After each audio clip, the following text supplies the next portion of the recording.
Bonjour à tous et bienvenue dans cette nouvelle édition de la Web Radio à l'occasion de la 4e édition du Festival du film scolaire.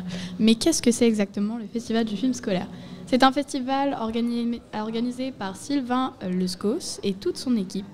Le but de ce festival est d'éduquer à l'image dans les milieux scolaires qui sont très souvent peu mis en avant dans les autres festivals. C'est un festival international et national à la portée de tous et facilite l'accès au cinéma pour les plus petites structures. Il existe 2 catégories au sein de ce festival, leur catégorie appelée catégorie coup de cœur et la catégorie à thème. L'année dernière c'était la liberté, cette année c'est le sport et cela nous laisse l'occasion d'une interview exclusive signée Lali et Cyrine.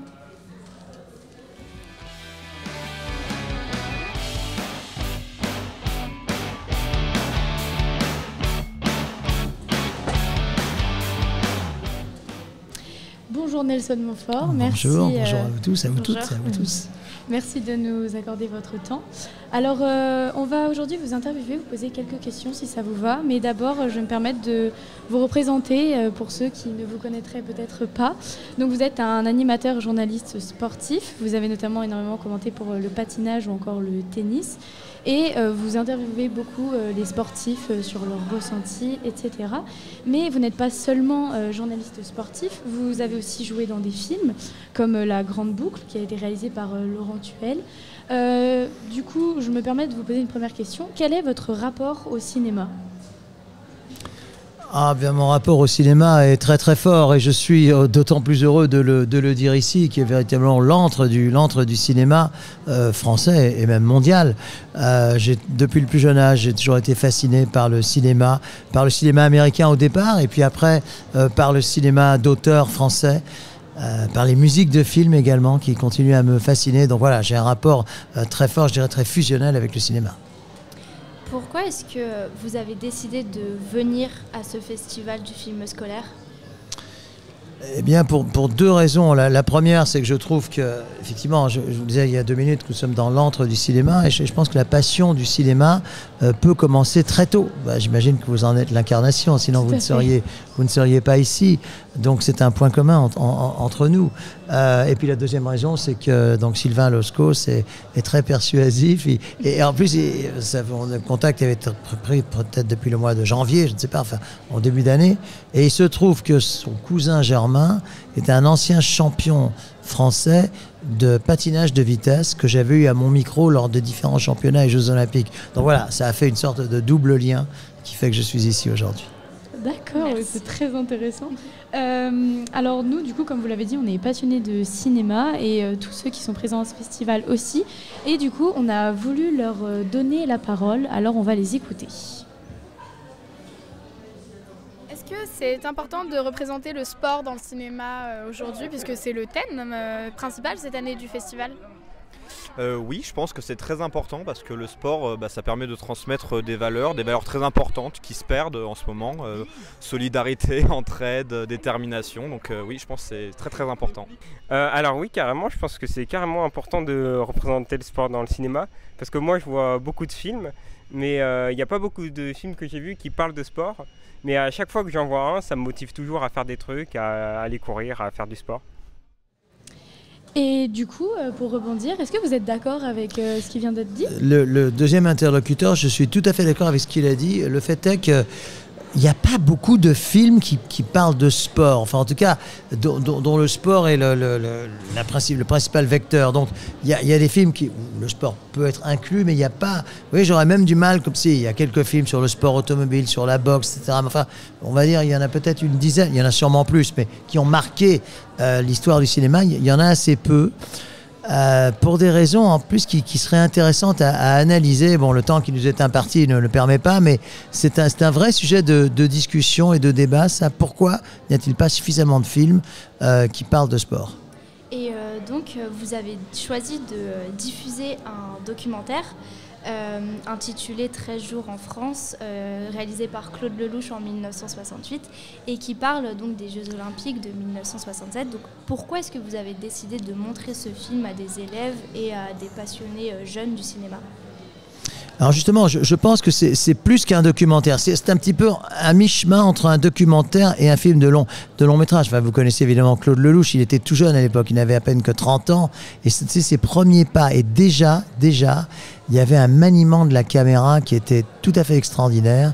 Et en plus, je vous parlais il y a quelques minutes de musique. Il y a cette musique de Francis Lai, qui est compositeur de Love Story quand même, entre autres, qui accompagne le film de manière extraordinairement poétique. C'est un film qui, pour moi... Alors, on parlait de films sur le sport. Là, c'est vraiment un film sur le sport. Et puis, en même temps, sur une certaine France d'avant, que vous êtes beaucoup trop jeune pour avoir connu. Mais justement... ce film qui a été remasterisé, comme on dit, je trouve devrait être présenté partout. Parce que non seulement un film sur le sport, mais également sur l'évolution de notre société. Très bien. Et du coup, on se posait la question, est-ce que vous trouvez ça complexe de représenter le sport au cinéma ou au contraire pas du tout ? C'est une bonne question et il faut croire que oui, parce que sinon, je pense que davantage de réalisateurs s'y seraient attelés. Or, ce n'est pas le cas. Donc, je pense que c'est complexe en fait pour une raison, je crois, qui est au fond assez simple. C'est que le sport est tellement ancré dans la mémoire collective à travers des événements qui se sont réellement passés. Je prends par exemple hier la finale du tournoi de tennis de Roland-Garros qui a duré 4 heures et quelques, qui était un combat dramatique extraordinaire. Et ça, ce n'est pas de la fiction. Ça, c'est ce qui s'est passé. Et ça me semble difficile de faire en fiction, de relater, de faire aussi bien. Quelquefois, on dit la réalité l'emporte sur la fiction. D'autres fois, c'est le contraire. Mais je pense qu'en matière de sport, la réalité l'emporte sur la fiction. Et c'est ça qui, à mon avis, doit... Alors, ça veut pas dire... Il y a quand même quelques films. Je me souviens d'un film qui s'appelle 5e set que j'avais eu l'occasion de voir ici même en avant-première, un film d'Alex Lutz sur un comeback d'un joueur de tennis. Ça vous dit peut-être quelque chose. Mais voilà. Mais c'est vrai que sport et cinéma ne font pas toujours bon ménage.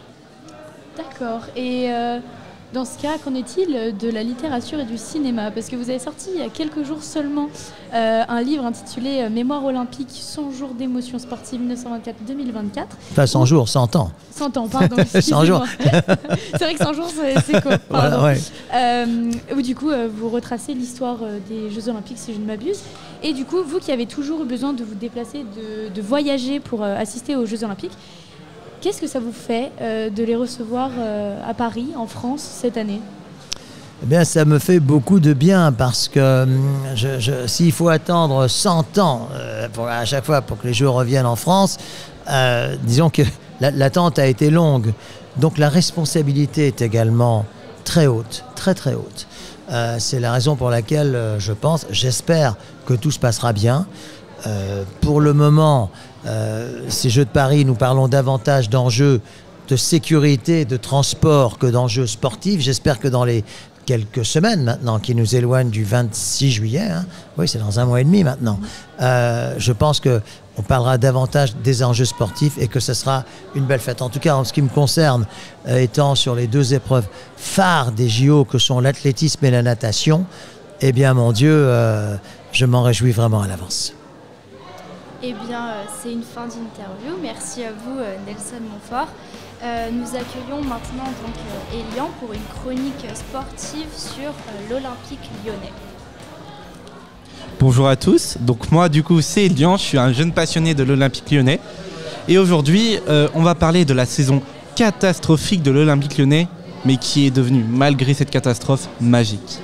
Donc tout d'abord, je vais vous remettre dans le contexte de cette saison. Lyon a eu 3 entraîneurs, Laurent Blanc, Fabio Grosso et Pierre Sage. À compter de la 14e journée, l'Olympique lyonnais était dernier de Ligue 1 et comptait seulement 7 points. Tout le monde, que ce soit des commentateurs sportifs, des journalistes, les statistiques, les voyaient descendre en Ligue 2. Mais décidément, grâce à l'arrivée de Pierre Sage, un homme de la maison qui était le directeur du centre de formation de l'Olympique lyonnais, grâce aussi à un très fort mercato réalisé par la direction lyonnaise, qui s'élève quand même à 56 millions d'euros, ce qui est énorme pour un mercato hivernal, Lyon a su se relever. On voit aussi cette relève à partir d'un match très très symbolique, car ce match c'était face à l'Olympique de Marseille, un grand rival de nos Lyonnais. Lyon s'est imposé 2-1 suite à ce match-là et on a pu voir une nette amélioration de nos Lyonnais. justement, grâce à une qualification en Coupe d'Europe, dans les toutes dernières minutes de la saison, en éliminant par exemple Marseille et Rennes de la course à l'Europe, encore en se qualifiant en finale de Coupe de France face au Paris Saint-Germain, malheureusement perdu 2-1 à Lille, mais rien ne n'empêche qu'on va retenir cette remontée historique des Gaunes qui ont su émerveiller les supporters lyonnais. Donc bien sûr, une très bonne saison comme cela a des conséquences pour la saison prochaine, car Lyon pourra tenter de rêver européen grâce à l'Europa League. Aussi, Lyon pourra se mettre en objectif de se réimposer en Ligue 1 après 2 à 3 ans d'absence de concurrence, parce que Lyon a eu du mal pendant 2-3 ans. Et aussi un autre lien très important que cette saison nous a apporté, c'est de renouer avec les supporters lyonnais. Par exemple, cette saison, la campagne d'abonnement au stade, c'est votre passion, notre fierté. On voit un renouement du club avec ses supporters. Merci beaucoup. Eh bien, merci Elio pour cette chronique fort intéressante. Il est maintenant temps de nous quitter. Avant de terminer, de passer aux remerciements, je tiens juste à rappeler qu'un festival de cette envergure est vraiment significatif pour les participants. Cela permet de les lancer et un apport de passion considérable à chaque élève. Actrice dans le film Dans ses pas. Et alors dis-moi, qu'est-ce que ça fait d'être actrice pour la première fois dans un film et de le voir diffusé au Festival du film scolaire? C'est pas rien? Non. C'est impressionnant parce que c'est la première fois, j'ai jamais fait ça de ma vie. Donc forcément, il y a des appréhensions et surtout peur du jugement un peu. Mais non, c'est une bonne expérience en vrai. Et qu'est-ce que ça vous apporte en tant que jeune cinéaste? Comment vous vous sentez face à ça? Je pense que ça nous apporte de l'expérience pour nos débuts. C'est quand même un gros événement pour des petites lycéennes en option cinéma comme nous. Mais voilà, on espère que ça pourra nous ouvrir peut-être des portes pour accéder à d'autres festivals. Et en tout cas, on est très honorés d'avoir été sélectionnés. Et bien sûr, le festival est aussi une occasion pour nous de nous rapprocher, peu importe nos générations, autour de 2 thèmes. Le festival du film scolaire est évidemment un thème cinématographique, donc autour du cinéma, et cette année le sport.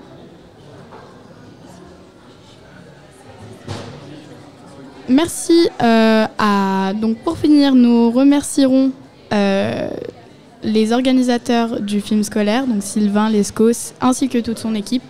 Antoine qui a pu nous coacher dans toute cette interview, parce que c'était notre première fois à tous. Et bien sûr, merci à nos techniciens pour la captation vidéo qui nous a permis de mettre en image cette web radio. Bonne journée.